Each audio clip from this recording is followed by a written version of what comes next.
오늘은 영적 전쟁 훈련 마지막 시간입니다. 그래서 총 복습을 하면서 훈련을 하려고 합니다.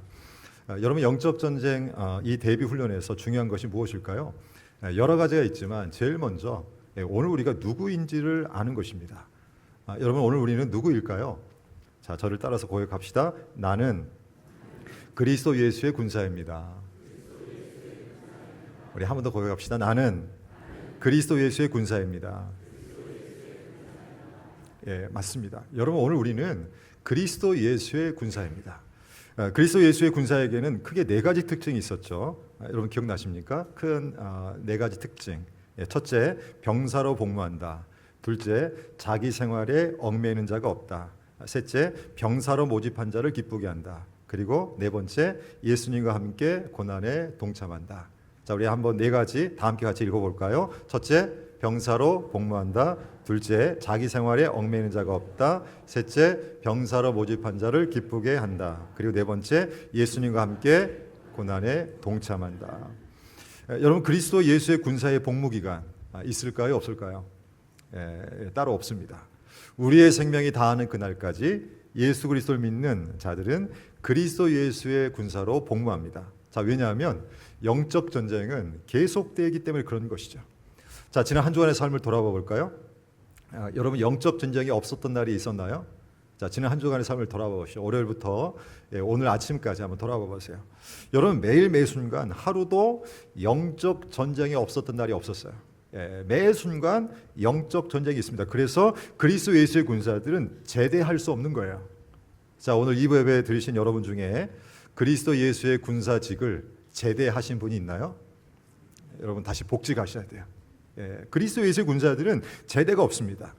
또 그리스도 예수의 군사는 군사로 모집한 자를 늘 기쁘게 합니다.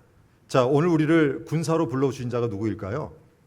오늘 우리가 찬양으로 고백했는데요, 우리의 군대 대장이신 예수님이십니다. 믿는 사람들은 주의 군사니 앞서가신 주를 따라갑시다. 우리 대장 예수 길을 들고서 접전하는 곳에 가신 것 보라. 믿는 사람들은 주의 군사니 앞서 가신 주를 따라갑시다. 아멘. 여러분, 우리를 불러주신, 우리를 군사 삼아주신 대장이 누구시라고요? 예수님이십니다. 그래서 그리스도 예수의 군사라면 늘 이런 생각을 해야 돼요. 가정에 있든지 직장에 있든지 학교에 있든지 교회에 있든지 어디에 있든지 나는 오늘 어떻게 하면 군대 대장이신 예수님을 기쁘시게 할 수 있을까? 여러분, 저는 오늘 우리 모두는 그리스도 예수, 우리 주님, 군대 대장이신 예수님을 기쁘시게 하는 그런 삶을 살기를 원합니다. 또 그리스도 예수의 군사들은 예수님의 고난에도 기쁨으로 동참합니다. 주님의 나라를 위해서 예수님처럼 자기 십자가를 지고 주님의 길을 따라가는 거예요. 여러분, 지금 중국과 인도 지역에 우리 단기 선교팀이 나가 있습니다. 사실 선교 사역은 쉬운 게 아니죠. 쉬운 게 아닙니다. 힘든 일이에요. 먹는 것, 자는 것, 생활하는 것, 모든 것이 솔직히 불편합니다. 자, 그리고 복음을 전하는 일은 더더욱 어려워요. 쉽지 않습니다. 여러분, 제가 아는 선교사님 중에 쿠바에서 사역을 하신 분이 계셨는데요, 근데 이분이 어느 날 모함을 받고 감옥에 들어가셨어요.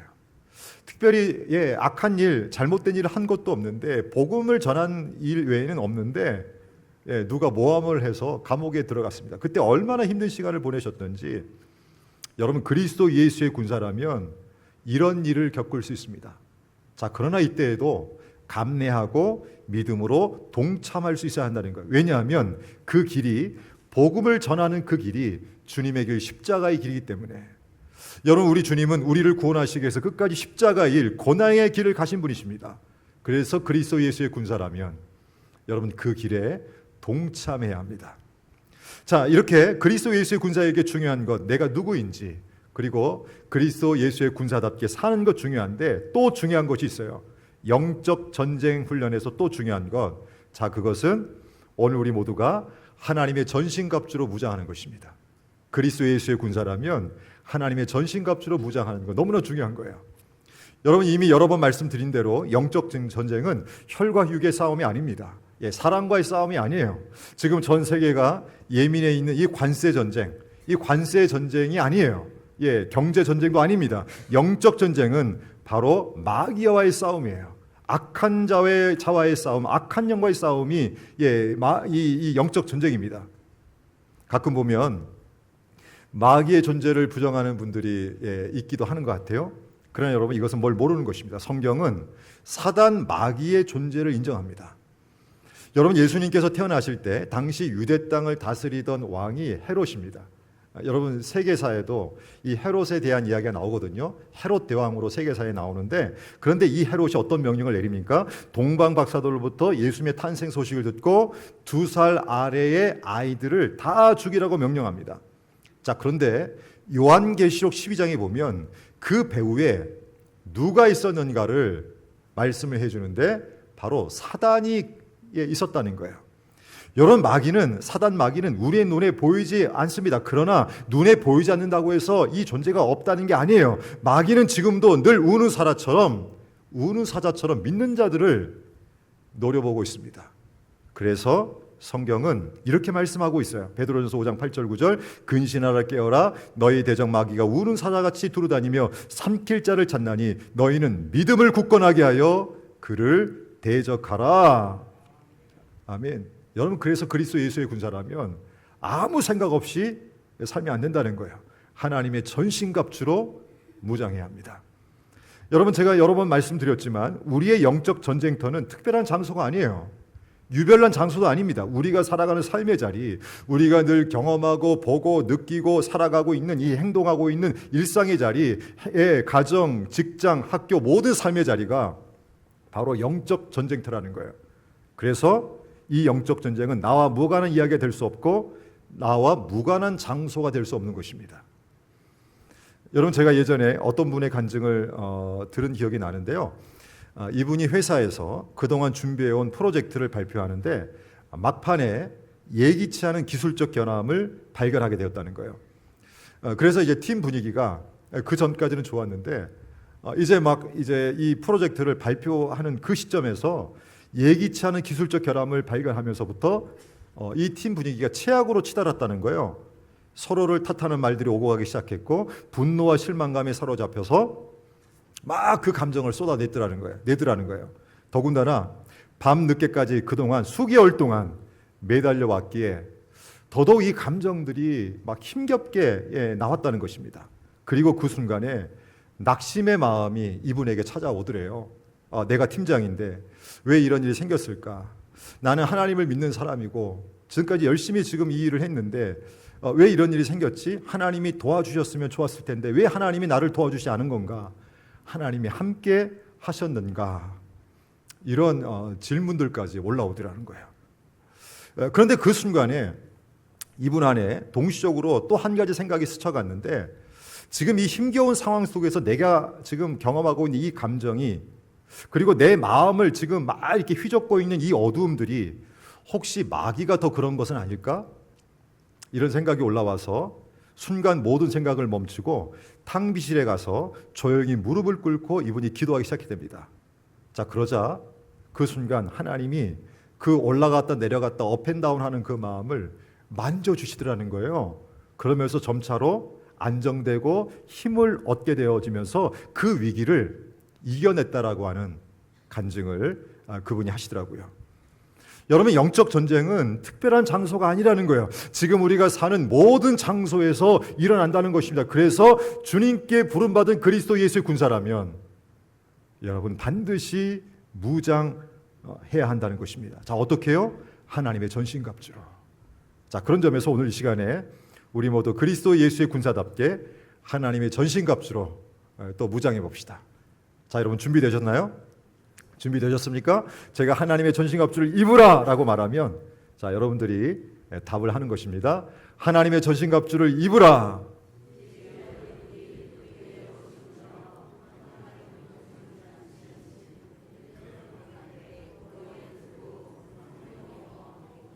네. 자, 너무 잘하셨는데요. 못하신 분을 위해서 우리 보면서 한번 해봅시다. 시작. 진리의 허리띠, 의의 호심경, 평안의 복음이 준비한 신, 믿음의 방패, 구원의 투구, 성령의 검, 기도. 아멘. 여러분, 진리의 허리띠는 영적 전쟁을 빈틈없이 준비하는 것이라고 말씀을 나눴습니다. 즉 진리이신 예수님을 붙들고 진리의 삶으로 무장하는 것, 이게 바로 진리의 허리띠를 띠는 거예요. 여러분, 마귀는 지금도 거짓말로 거짓 가치관으로 우리를 공격합니다. 그리스도인들의 삶을 미혹해요. 야, 예수를 꼭 믿어야 구원을 받는 것이냐? 아니야, 다른 길도 있어. 다른 것으로도 구원받을 수 있어. 다른 것으로도 행복해질 수 있어. 야, 꼭 성경을 따라야 바른 것이냐? 아니야, 성경 외에도 진리가 있어. 여러분, 얼핏 들어보면 일리가 있어 보입니다. 자, 그러나 여러분, 이것은 다 거짓입니다. 자, 왜냐하면 예수님 없는 구원은 참 구원이 아니기 때문에, 예수님 없는 행복은 참 행복이 아니기 때문에, 예수님을 떠난 삶은 바른 길이 아니기 때문에, 그래서 이런 도전이 오면 여러분 가만히 있을 것이 아니라, 이런 생각에 끌려갈 것이 아니라 그 순간에 예수 그리스도의 이름을 부여잡고 진리의 허리띠로 막아내야 합니다. 여러분, 의의 호심경은 자신의 의가 아닌 예수 그리스도의 의로 옷 입고 사는 것을 의미합니다. 자, 쉽게 말하면 우리 모두가 예수 그리스도를 믿을 때 우리 하나님이 이렇게 말씀하시거든요. 야, 너가 예수 그리스도를 믿는다고? 그래. 너의 죄가 이제 깨끗해졌어. 그래, 너는 이제 의롭게 사는 자야. 라고 이 인정해 주심을 믿는 삶이 의의 호심경을 붙이는 삶이라는 거예요. 자, 그러나 마귀는 여기에 딴지를 겁니다. 야, 아니야. 너희 죄가 다 해결됐다고? 아니야. 네 모습을 봐봐. 너는 여전히 문제투성이야. 하나님이 너를 사랑하실 것 같아? 아니야. 라고 하면서 마음을 혼란스럽게 합니다. 자, 여러분, 이때 어떻게 해야 될까요? 가만히 있으면 안 되고요. 의의 호심경으로 막아서야 합니다. 그래. 네 말처럼 나는 죄인이야. 허물도 많아. 그러나 주님은 나의 모든 죄와 허물을 깨끗하게 씻어주셔서 테텔레스타이, 우리 예수님이 십자가에서 나의 모든 죄값을 대신 해결해 주셨어. 그 주님은 여전히 나를 사랑하셔. 여러분, 우리가 잘 아는 D.L. 무디 목사님의 일화가 있는데요. 어느 날 어떤 청년이 무디 목사님을 찾아와서 이렇게 자신의 고민을 토로하더라는 거예요. 목사님, 제가 지은 죄를 회개했는데도 자꾸 그 죄를 잊을 수가 없습니다. 그리고 요즘은 그 죄책감 때문에 잠을 잘 수가 없어요. 그래서 그때 이제 무디 목사님이 이렇게 물었답니다. 당신이 예수님을 믿는 그리스도인이 맞습니까? 자, 그러자 그 청년이 답을 하기를 맞습니다라고 대답을 합니다. 그러자 또 무디 목사님이 청년에게 이렇게 또 물었대요. 예수님께서 당신의 모든 죄를 위해서 죽으시고 당신의 모든 죄를 십자가의 보혈로 사하셨음을 정말 믿습니까? 청년은 이 질문에도 믿는다고 대답을 했습니다. 자, 그러자 무디 목사님이 버럭 화를 내면서 이렇게 말씀하셨대요. 그럼 당신이 뭔데 예수님이 다 잊었다는 것을 기억하고 있는 겁니까? 예수님이 다 용서했는데도 도대체 당신이 뭔데 용서가 안 됐다고 그러고 있는 것입니까? 자, 사는 여러분, 하나님은 예수 그리스도를 믿는 오늘 우리의 모든 죄를 십자가의 피로 사해 주셨습니다. 바로 이 믿음을 가지고 사는 것이 의의 호심경을 붙이는 거예요. 또 평안의 복음이 준비한 신을 신는다는 것은 주님이 주시는 평안의 복음으로 철저하게 완전하게 무장된 상태를 의미해요. 여러분, 쉽게 말하면 복음이신 예수 그리스도를 믿을 때 주시는 평안의 마음으로 확고하게 견고하게 그렇게 살아가는 삶을 가리킵니다. 여러분, 마귀는 호락호락한 존재가 아니죠. 간교합니다. 머리가 좋고 우리의 약점을 너무나도 잘 알고 있어요. 우리가 어떤 상황 속에서 잘 넘어지는지, 어떤 때 기분이 안 좋은지, 어떤 상황 속에서 화를 잘 내는지, 어떤 일에 좌절을 경험하는지, 무엇을 할 때 가장 행복해하는지 마귀는 알고 전략적으로 미혹합니다. 여러분, 그래서 이때에 영적으로 무장하고 있지 않으면 싸워보기도 전에 마귀가 쳐놓은 덫에 걸려들어서, 함정에 걸려들어서 미끄러지고 심각한 부상을 입을 수 있다는 거예요. 여러분, 제가 목회하는 중에 우리 성도들을 만나면서 우리 성도들 중에 예수 그리스도를 믿는다고 고백은 하고 있지만 영적으로 미끄러져 있고 넘어져 있는 분들을 의외로 많이 보게 되더라고요. 마음의 상태가 여러 가지 이 혼란스러운 생각으로 왔다 갔다 하는 그런 분들이 의외로 많더라고요. 여러분, 이런 모습이라면 그리스도 예수의 군사로서 마귀의 전략을 끊어낼 수 없는 것입니다. 자, 이때 어떻게 해야 될까? 이 마귀의 모든 함정들을 끊을 수 있고 마귀의 함정을 넘어설 수 있는 견고한 신발, 강한 신발, 평안의 복음이 준비한 신발을 신어야 한다는 거예요. 이 신을 신으면 걱정이 없습니다. 염려와 두려움을 넘어설 수 있고 어떤 환경에 있든지 미끄러지지 않고 넘어지지 않고 견고하게 주의 길을 따라갈 수 있다는 것이죠. 바로 복음 되시는 예수님이 오늘도 주시는 평안을 누리기 때문에. 믿음의 방패는 마귀의 모든 불화살을 막을 수 있는 무기예요. 여러분, 지금도 마귀는 오늘 우리를 향해서 여러 가지 불화살을 쏘아댑니다. 의심, 절망, 포기, 분노, 위축, 게으름, 나태, 상처, 두려움, 불안, 공포, 불순종, 열등감, 답답한, 불신, 교만, 원망, 후회, 불평, 자기만족, 물질주의, 우상숭배, 성공주의, 시기, 질투, 비판, 정죄, 분열, 갈등, 자기자랑, 자기과시, 편견, 차별, 거짓, 속임, 사기, 탐욕, 음란, 비교의식, 자살 등등의 수많은 불화살을 쏘아대고 있어요. 사실 어느 것 하나 쉬운 것이 없습니다. 여러분, 이때 우리의 손에 믿음의 방패가 들려있지 않으면 여러분 이 불화살을 막아낼 수 없는 거예요. 자, 오늘 이 예배에 나오신 여러분들은 지금 여러분의 손에 믿음의 방패가 들려있나요? 정말 주님을 믿고 계십니까? 우리 형제님들을 보다 보면 믿음의 방패를 들어야 됨에도 불구하고 여전히 아내의 믿음의 방패 뒤에 서 있는 분들이 있는 것 같아요. 혹시 오늘 예배에 참석하신 형제님들 중에 여전히 자신이 믿음의 방패를 들지 않고 아내의 믿음의 방패 뒤에 서 계신 분이 계신가요? 이러면 안 된다는 거예요. 여러분, 생각만 해도 이것은 불안합니다. 빨리 회개해야 되고 믿음의 방패를 손수 들어야 하는 것입니다. 자, 근데 한 가지 주의할 점이 있죠. 믿음의 방패는 드는 것이 중요한데, 근데 이 믿음의 방패가 작으면 악한 자, 마귀의 모든 불화살을 막아낼 수 없다는 거예요. 그래서 믿음의 방패를 키워야 합니다. 자, 어떻게 키워야 된다고요? 예수님과 교제하고 성령님과 교제하고 믿음의 지체들과 연합할 때 여러분 믿음이 커집니다. 그래서 여러분 예수님과 계속 교제하는 삶, 성령님과 계속 교제하는 삶, 그리고 믿음의 지체들과 연합하는 삶이 중요한 거예요. 여러분, 로마의 방패 전술, 로마 시대의 방패 전술, 테스투도를 기억하십니까? 기억하시나요? 군사들이 여러 방패들을 연결했을 때 불화살을 다 그 공동체가 막아냈잖아요. 오늘 우리에게도 이런 연합함이 필요한 것입니다. 그럴 때 우리의 믿음의 방패가 견고해지고 커지는 것이죠. 구원의 투구를 쓴다는 것은 구원을 확신하며 소망의 마음으로 사는 것입니다. 자, 지금 여러분의 삶에는 구원의 투구가 씌어 있나요? 구원의 투구를 쓰고 있습니까? 여러분, 분명한 것은 구원의 투구 역시 주님과 가까이서 교제하고 대화하고 마음을 나누다 보면 여러분 구원의 확신이 강해지는 것입니다. 제가 말씀드렸죠. 잠실에 있는 롯데타워는 멀리서 보면 손바닥보다도 작게 보입니다. 여러분, 제가 길을 걸으면서요, 저 멀리 보이는 롯데타워 보이더라고요. 우리 야탑에서도 보이더라고요. 근데 제가 걷다가 제 손바닥하고 비교를 해보니까 손바닥보다도 작게 보이는 거예요. 자, 그러나 가까이에서 보면 어떻습니까? 그게 아니잖아요. 여러분, 주님과의 관계도 마찬가지예요. 우리가 주님으로부터 멀어져 있으면, 마음이 멀어져 있고 삶이 멀어져 있으면 주님이 커 보이지 않아요. 작아 보입니다. 어쩔 때는 내 문제보다도 작아 보여요. 그래서 불안한 마음, 두려운 마음으로 살 때가 있습니다. 의심의 마음으로 살 때가 있다는 거예요. 그러나 내 마음이 주님을 향해 있고 주님 가까이 가면 어떨까요? 다른 것이 보이지 않아요. 다른 것이 보이지 않아요. 왜냐하면 주님이 너무 크신 분이기 때문에.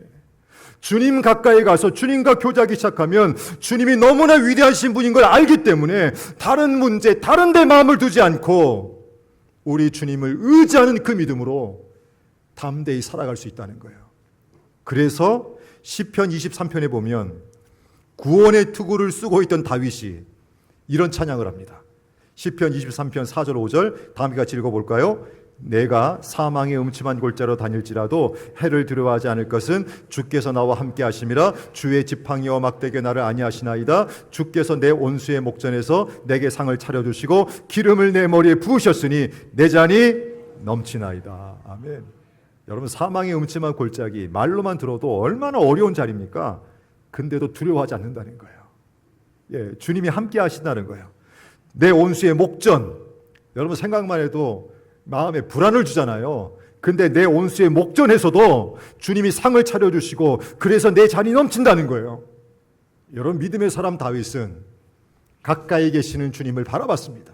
그리고 그 주님이 얼마나 크시고 얼마나 위대하신지를 알기에 흔들리지 않았다는 거예요. 바로 구원의 확신을 갖고 있었기 때문에. 여러분, 성령의 검은 유일한 공격용 무기입니다. 자, 그런데 이 성령의 검이 뭐라고 말씀해 주셨나요? 곧 하나님의 말씀이라. 여러분, 하나님의 말씀에는 특징이 있습니다. 살아있고 활력있고 혼과 관절과 골수를 찔러 쪼갤 수 있을 정도로 예리합니다. 그래서 하나님의 말씀이 있는 곳에는 변화가 일어나는 거예요.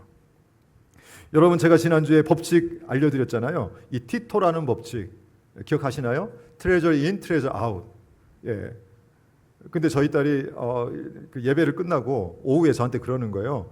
아빠, 티토라는 단어 이 안에는 이 트레저도 있지만 트래시, 예, 인, 트래시 아웃, 예, 쓰레기가 들어가면 쓰레기가 나온다는, 예, 그래서 이 선택의 문제가 또 중요한 거 아니겠어요? 라는 얘기도 하더라고요.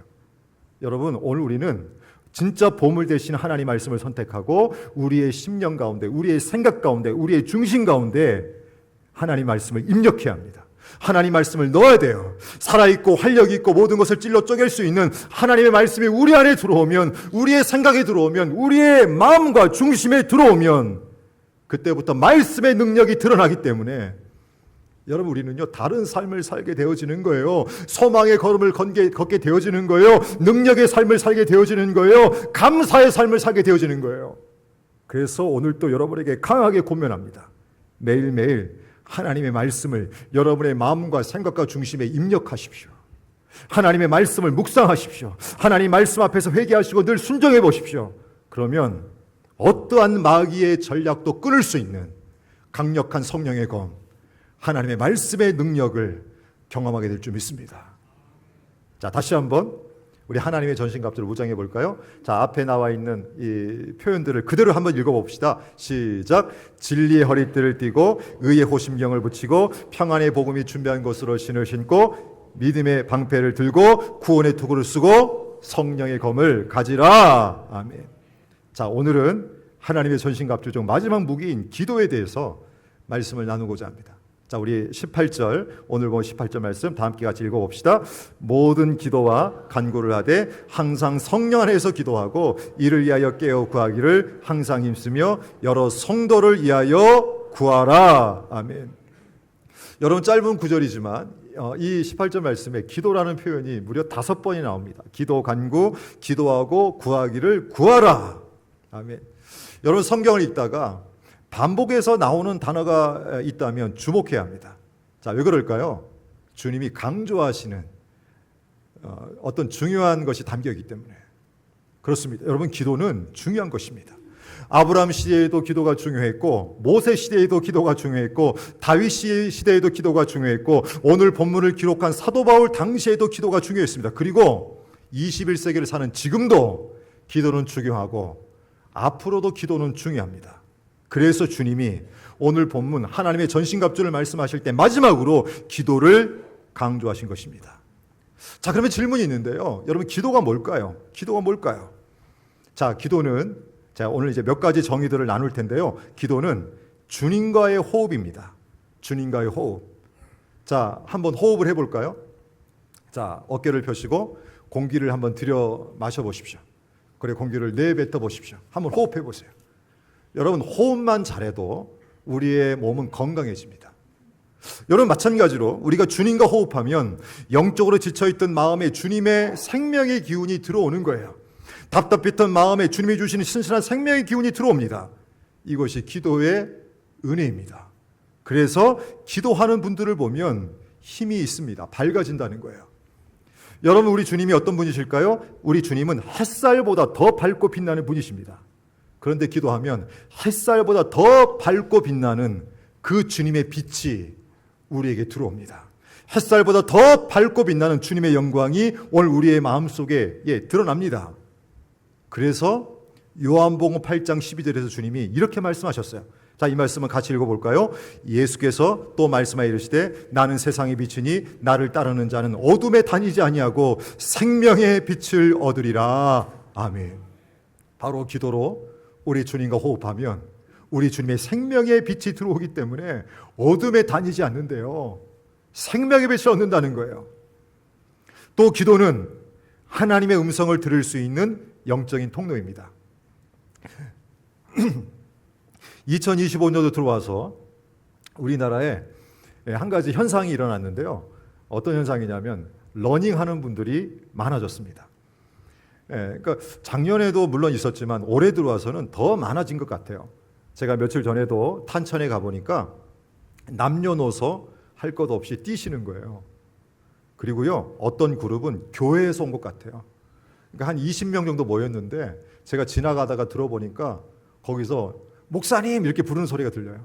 그래서 저를 부르는 줄 알았더니 저를 부르는 게 아니고 그 그룹에 모인 어떤 목사님을 불렀는데 제가 보니까 어느 교회 중고등부와 청년들이 모였던 것 같아요. 그래서 저녁에 러닝을 하기 위해서 이렇게 모여 있는 것 같더라고요.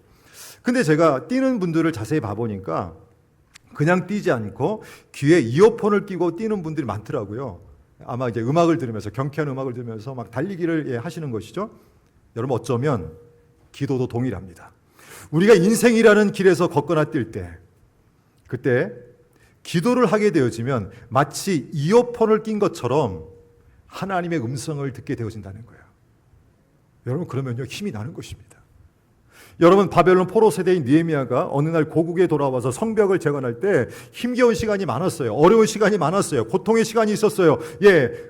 공격하는 자들 때문에 많이 어려웠거든요.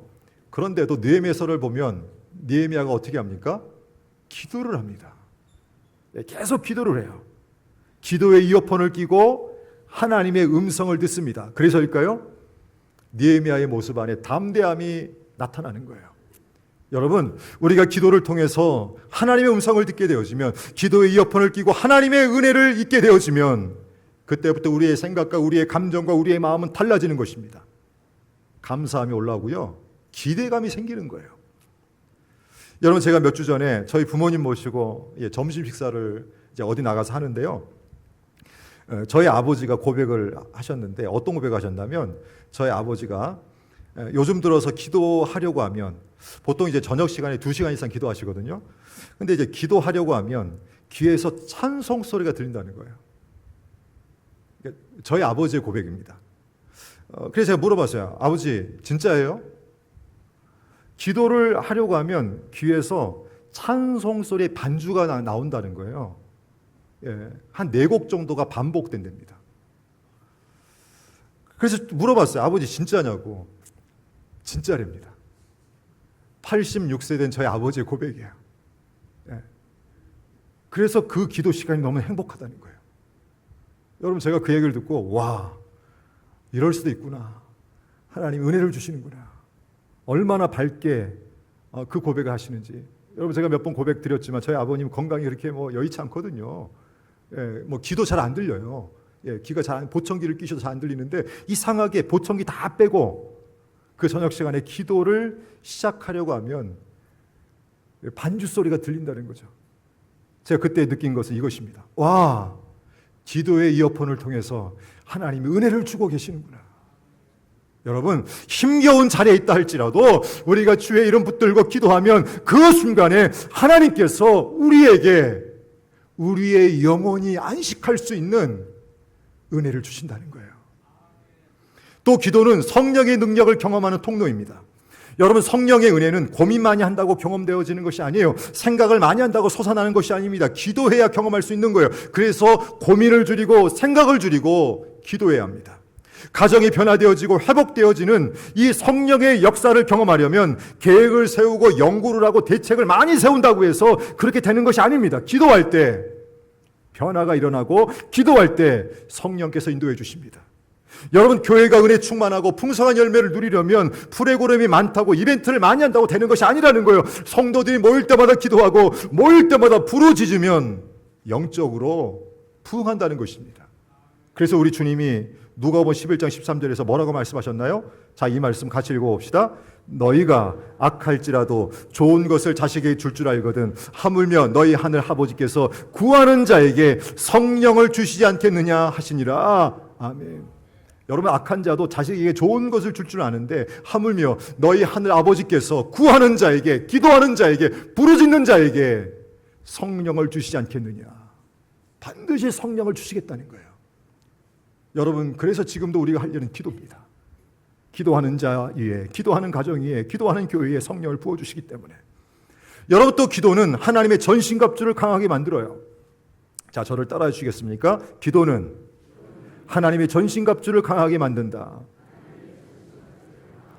예, 맞아요. 여러분, 기도는 하나님의 전신갑주를 강하게 만듭니다. 우리가 예수 그리스도 이름을 부여잡고 기도하면 여러분, 그때부터요 진리의 허리띠가 강해지는 거예요. 즉 진리 대신 예수님 중심으로 오늘을 살게 되어집니다.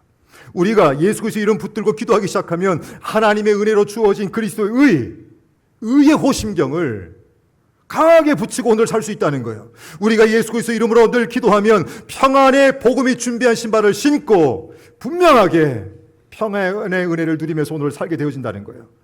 여러분, 시편 3편 4절 6절에 보면 다윗이 이런 고백을 합니다. 자, 이 고백 같이 읽어볼까요? 내가 나의 목소리로 여호와께 부르짖으니 그의 성산에서 응답하시는도다. 내가 누워 자고 깨었으니 여호와께서 나를 붙드심이로다. 천만이 나를 에워싸 진친다여도 나는 두려워하지 아니하리이다. 아멘. 여러분, 다윗의 고백, 힘든 시간 속에 있던 다윗의 고백인데, 자, 근데 여러분, 이 말씀만 보면 어떻습니까? 다윗 안에 지금 평안이 드러나고 있어요. 평안의 복음이 드러납니다. 야, 여러분, 여호와께서 나를 붙드심이다. 천만이 나를 에워싸 진친다여 나는 두려워하지 않겠다. 근데 여러분, 이 은혜를 어떻게 그가 입었나요? 다시 4절을 봐보시면 내가 나의 목소리를 여호와께 부르짖으니. 여러분, 우리가 기도하면 평안의 복음이 준비한 신을 분명하게 신게 되어집니다. 그래서 평안한 걸음을 걸을 수 있는 거예요. 또 우리가 예수 그리스도 이름으로 기도하면 믿음의 방패가 강해집니다. 여러분, 믿음의 반대가 뭘까요? 한번 대답해 보시죠. 믿음의 반대가 뭘까요? 불신이 아니라 기도하지 않는 것입니다. 여러분, 기도하지 않으면 누구 생각대로 삶을 살까요? 내 생각대로, 내 감정대로, 내 힘대로 삶을 살게 되어집니다. 그래서 흔들리는 거예요. 그러나 기도하면 믿음이 강해집니다. 주님을 찾고 주님을 의지하기 때문에. 또 우리가 예수 그리스도 이름으로 기도하면 구원의 투구를 확실하게 씁니다. 구원의 확신이 분명해진다는 거예요.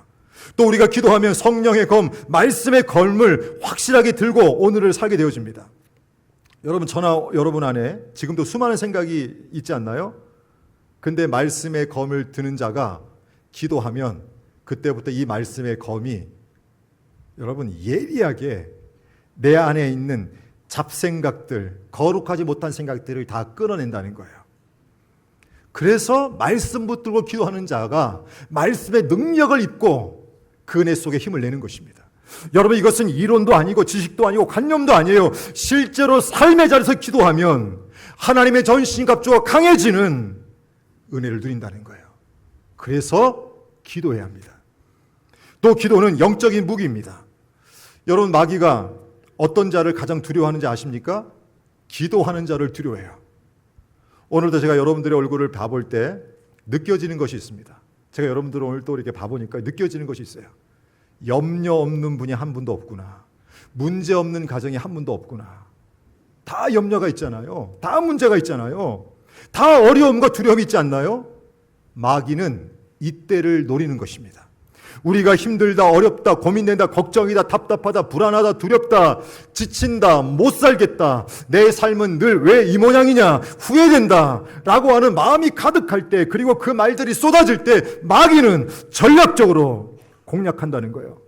그러나 이때 기도하면 마귀가 틈을 타지 않습니다. 그래서 주님이 오늘 본문에서 뭐라고 말씀하십니까? 항상 기도하라고 말씀하고 있는 거예요. 다시 에베소 6장 18절 읽어볼까요? 모든 기도와 간구를 하되 항상 성령 안에서 기도하고 이를 위해서 깨어 구하기를 항상 힘쓰며 여러 성도를 위하여 구하라. 아멘. 여러분 지금 인도와 중국에서 단기 선교가 진행 중에 있습니다. 근데 제가 지금 중국 팀은 권오변 장로님이 선교팀장으로 가 계시고 인도 시킴 지역은 박경로 장로님이 선교팀장으로 가 계시는데요. 근데 이분들이 저에게 이제 문자를 보내주시는데 공통적인 것이 하나 있더라고요. 그게 뭐였냐면 교회가 중보 기도하는 것이 느껴집니다. 중국에서 선교하러 나가신 이 권오변 장로님이 보내주신 문자에도 이 내용이 있었고요.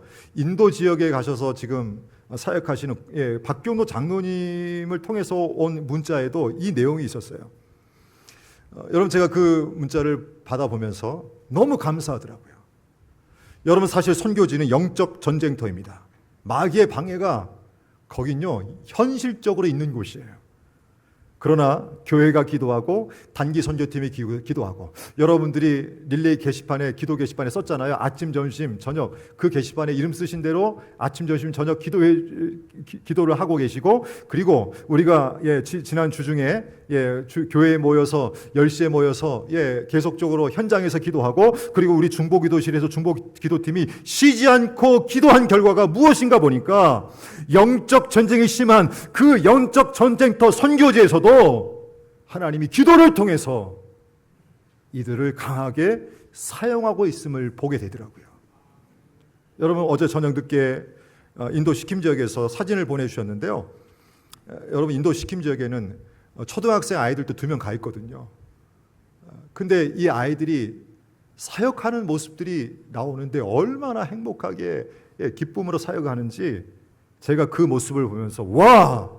하나님이 기도를 통해서 일하고 계시는구나. 하나님이 기도를 통해서 그 영적 전쟁터에서도 놀라운 승리가 나타날 수 있도록 은혜를 주시는구나 라고 하는 사실을 깨닫게 되더라고요. 하나님은 지금도 기도하는 자에게 은혜를 주십니다. 여러분 요즘 날씨가 많이 덥기 때문에 탄천을 걷다가 저는 이런 생각도 해봤어요. 들풀이 다 죽었겠지. 근데 여러분 오늘 예배 끝나고 나가서 봐보세요. 날씨가 많이 더운데도 탄천 주변에 있는 들풀은 어떻습니까? 더 자라고 있어요. 그래서 며칠 전에 이제 성남시에서 나와서 그 저쪽 탄천은요 다 그걸 잘라냈더라고요. 이유가 있습니다. 날씨가 이렇게 더운데도 들풀이 죽지 않고 크게 자라가는 이유가 뭘까? 이유가 있더라고요. 바로 물을 항상 공급받기 때문에 그런 것입니다. 여러분 마찬가지예요. 우리가 그리스도 예수의 군사로서 기도를 통해서 은혜를 공급받으면 어제도 기도를 통해서 은혜를 공급받고 오늘 또 아침, 점심, 저녁 매 순간 은혜의 물을 공급받으면 우리가 살아가는 어떤 환경에 있든지 어떤 상황 속에 있든지 그것을 이겨내면서 살아갈 수 있다는 거예요. 우리 주님은 지금도 기도하는 자에게 은혜의 물을 강하게 부어주고 계시다는 거예요. 그러므로 사랑하는 여러분, 이 어려운 시대에 생각만 하지 말고 하나님의 전신갑주를 입고 우리 하나님께 간절히 기도하는 주의 군사들 되어지기를 소망합니다. 지난 5주 동안 이 더운 여름에 영적 전쟁 대비 훈련을 했어요. 자, 그리스도 예수의 군사답게 하나님의 전신갑주를 입으라. 진리의 허리띠를 띠고 의의 호심경을 붙이고 평안의 복음이 준비한 신을 신고 믿음의 방패를 들고 구원의 투구를 쓰고 성령의 검 하나님 말씀을 가지고 들고 그리고 기도할 때에 하나님께서 우리를 통해서 강한 하늘나라의 역사, 하나님 나라의 영광을 드러내 주시리라 믿습니다.